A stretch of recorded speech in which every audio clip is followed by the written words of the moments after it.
Hello, survivors. So today I wanted to talk to you about triangulation and what it is and how the narcissist or the emotional manipulator uses it.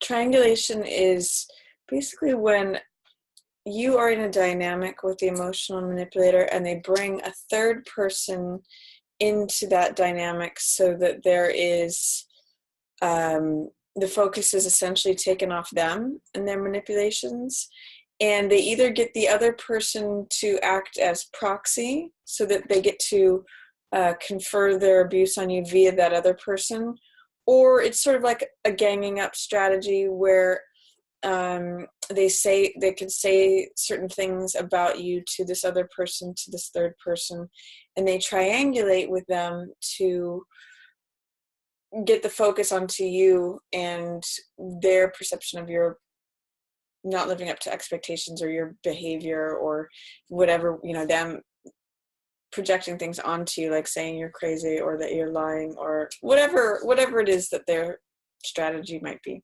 So triangulation, they can do this with a family member or a boss or someone in the community, social circle of friends, or two classic examples of how it happens is either with the new supply or with between siblings or family members. So one example is if the narcissist has new supply, they may sort of join up with the new supply and get them campaign within their smear campaign to sort of hate you or believe untrue things about you or whatever it is that they want to direct that back to you. That's a triangulation.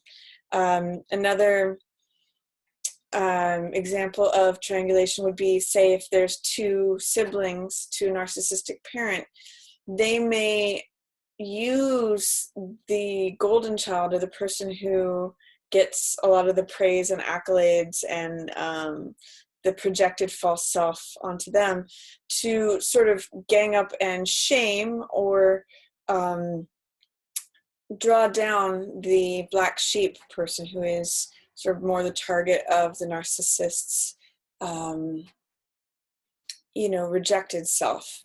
So it's not only that they'd abuse you directly, but also indirectly through this triangulation, or they can get others to, say, believe certain things about you by lying or whatever it is that they're saying to affect their behavior towards you too. So that's another way that they can dominate or control you, is through other people's behavior, through manipulating other people and their behavior that has an effect on you.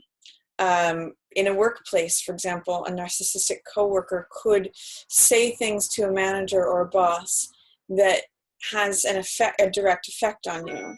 So that's an example of triangulation, and it's a tactic that emotional manipulators and narcissists will use because they can work it behind the scenes. They don't necessarily have to be direct and upfront in how it's affecting you or the fact that it's coming from them. They can be planting seeds of thought or saying things that you may not even know about or get a chance to defend yourself or even address because they've said it is so. And if another person believes that, then their behavior towards you may be informed by that false information. So that's the way triangulation can happen.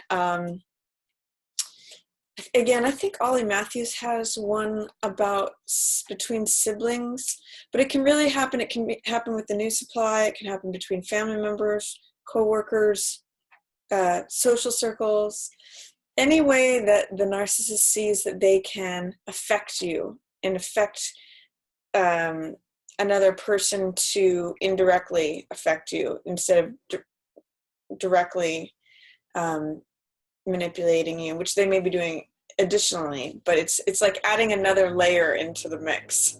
So that's triangulation. Just thought I'd do a quick video about that. If you have questions, feel free to put those down in the comments. I did want to bring up one more kind of very important instance of triangulation. That can be through counselors or through the courts or the law. And sometimes the narcissist will take it upon themselves, like if you're in a situation with them, they may triangulate with the counselor.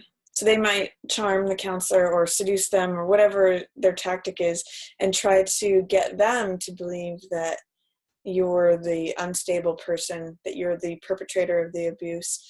Similarly, in the court system, if you have children with a narcissist, they may triangulate that way. And also with like law enforcement, they may, usually a narcissist will shy away. If you involve law enforcement, many times it's enough to like shut them down, because they don't actually want that altercation. They don't want to be sort of found out. But some of them will try to make a case towards people in authority positions that you are the problem, that you're the source of the problem, you're the source of the abuse, your unstable, unpredictable behavior.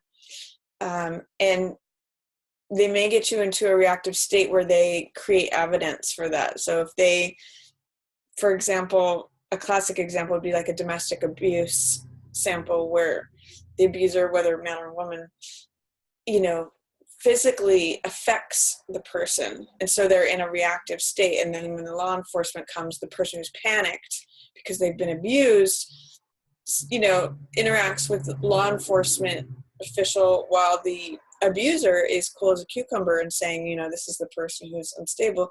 They can kind of work it that way. But that's another example of how they may try to triangulate. But I just want to do a quick video on that. So again, if you have any questions, please put them down in the comments, or if you have comments, or feel free to email me at npdrecovery1@gmail.com. And just stay safe, stay sane, and stay healthy, everyone. Thanks for watching.